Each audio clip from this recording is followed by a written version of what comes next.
నమస్తే అండి, నేను డాక్టర్ రోహిణి, స్టార్ హాస్పిటల్స్ నానక్రామ్గూడలో కన్సల్టెంట్ ఎండోక్రినాలజిస్ట్. ఈరోజు మనం మోస్ట్ కామన్గా నేను చూసే ప్రాబ్లం డయాబెటీస్ గురించి మాట్లాడదాం. దాంట్లో ఏమేం జాగ్రత్తలు తీసుకోవాలి అనేది మాట్లాడదాం. షుగర్ 2 రకాలు ఉంటుంది, టైప్ 1, టైప్ 2 అని.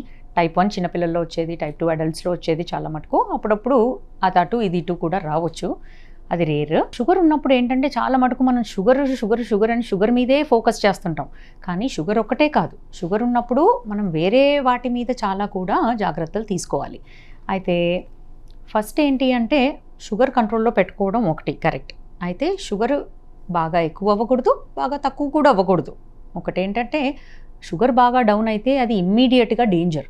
ఓకే, స్పృహ తప్పి పడిపోవడం కానీ, సీజర్స్ అంటే ఫిట్స్ రావడం కానీ, హార్ట్ అటాక్ రావడం కానీ, బ్రెయిన్ స్ట్రోక్ రావడం కానీ, లేదంటే కోమాలోకి వెళ్ళడం కానీ జరగవచ్చు. అందుకని లో బ్లడ్ షుగర్ చాలా చాలా ఇంపార్టెంట్. అది ప్రివెంట్ చేయడం అంటే అది రాకుండా చూసుకోవడం చాలా ఇంపార్టెంట్.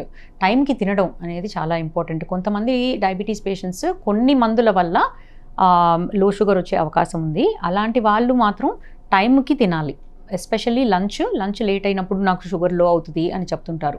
సో లంచ్ లేట్ అవ్వకుండా చూసుకోవాలి. ఒకవేళ లేట్ అయ్యేటట్టు అయితే చిన్న స్నాక్ తీసుకోవడం జరగాలి. ఒకవేళ షుగర్ లో అంటే ఏంటి, 70 కంటే తక్కువ షుగర్ ఉంటే మన బ్లడ్ షుగర్ చెక్ చేసినప్పుడు అది లో బ్లడ్ షుగర్. దాన్ని ఫస్ట్ ట్రీట్మెంట్ ఏంటి అంటే ఏదైనా జ్యూస్ కానీ, సోడా అంటే మన థమ్స్అప్ కానీ, coca cola or whatever it is, juice కానీ హాఫ్ గ్లాసు జ్యూస్ వెంటనే తాగాలి. లేదు అంటే గ్లూకాన్ డి కానీ 3 చెంచాలు షుగర్ కానీ నీళ్ళల్లో కలిపేసి ఇచ్చేయాలి. సో 15 నిమిషాల తర్వాత అంటే పావు గంట తర్వాత మళ్ళీ షుగర్ చెక్ చేయాలి, 70 కంటే పెరిగిందా లేదా అని. ఒకవేళ ఇంకా తక్కువ ఉందనుకోండి, మళ్ళీ ఇంకొక 3 స్పూన్లు షుగర్ నీళ్ళల్లో కలిపి ఇవ్వడం. ఓకే, ఇది చేయాలి. అది ప్రతి పావు గంట షుగర్ 70 కంటే ఎక్కువ వచ్చే వరకు చేయాలి. అయితే అప్పుడప్పుడు 70 కంటే బాగా తక్కువ ఉంటే ఆల్రెడీ వాళ్ళు కాన్షియస్నెస్లో ఉండకపోవచ్చు. అయితే వాళ్ళు కంప్లీట్ స్పృహలో లేకపోతే మాత్రం వాళ్ళ నోట్లో ఏమీ వేయకూడదు, వెంటనే ఎమర్జెన్సీకి తీసుకొచ్చేయాలా. లేదంటే మీ దగ్గర ఒకవేళ గ్లూకగాన్ అనే ఇంజెక్షన్ ఉంటే కనుక అది వెంటనే ఇచ్చేయచ్చు. స్పృహ సరిగ్గా లేనప్పుడు మన నోట్లో ఏదన్నా వేస్తే అది యాస్పిరేషన్ అంటే అది లంగ్లోకి వెళ్ళే అవకాశం ఉంది. సో అది జాగ్రత్తగా తీసుకోవాలి. నెక్స్ట్ వచ్చేసి షుగర్లో తీసుకోవాల్సిన జాగ్రత్తలు అంటే ఏంటి, షుగర్ కంట్రోల్ కాకుండా ఇప్పుడు షుగర్ అనేది ఒక రిస్క్ ఫ్యాక్టర్. దేనికి, హార్ట్ అటాక్స్, బ్రెయిన్ స్ట్రోక్స్ రావడానికి బిగ్గెస్ట్ రిస్క్ ఫ్యాక్టర్. ఓకే, కాకపోతే షుగర్ ఉన్నప్పుడు షుగర్ ఒకటే కాకుండా బీపీ కూడా మంచి కంట్రోల్లో పెట్టుకోవాలి, కొలెస్ట్రాల్ కూడా మంచి కంట్రోల్లో పెట్టుకోవాలి.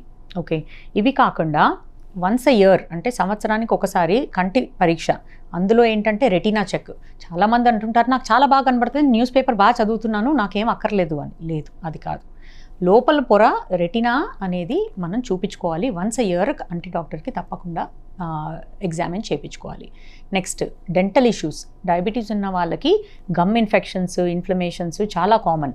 డెంటల్ ఇన్ఫెక్షన్స్ ఎప్పుడైనా ఉంటే కూడా షుగర్ తగ్గదు, ఎక్కువ అవుతుంది కానీ తగ్గదు. సరిగ్గా కంట్రోల్ రావట్లేదు. దానికి డెంటల్ ఇష్యూస్ కూడా ఒక కారణం.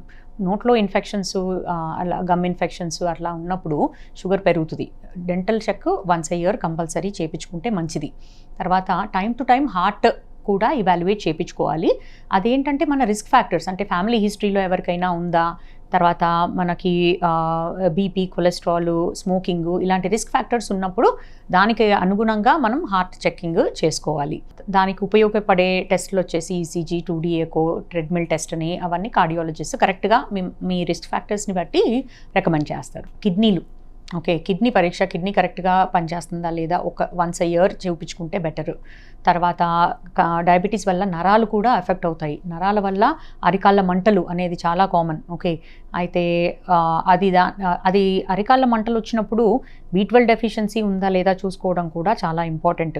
అయితే చాలా రోజులుగా డయాబెటీస్ ఉన్న వాళ్ళకి మాత్రం డయాబెటీస్ వల్ల నరాలు కూడా ఎఫెక్ట్ అవుతాయి. అయితే కొంతమందికి సరిగ్గా స్పర్శ ఉండదు, నరాల డ్యామేజ్ వల్ల స్పర్శ ఉండదు పాదాల్లో. అలాంటప్పుడు చెప్పులు లేకుండా ఎక్కడికి వెళ్ళకూడదు. రోజు రాత్రి రాగానే పడుకునే ముందు ఒకసారి పాదాలని చూసుకోవాలి, ఏమీ దెబ్బలేమీ తగలలేదు కదా అని ఒకసారి చూసుకోవాలి పడుకునే ముందు రోజు. ఓకేనా, అండ్ ఇవన్నీ చాలా జాగ్రత్తగా మనం మానిటర్ చేసుకోవాలి. షుగర్ ఒక్కటే కాకుండా వేరేవన్నీ కూడా చూసుకోవాలి.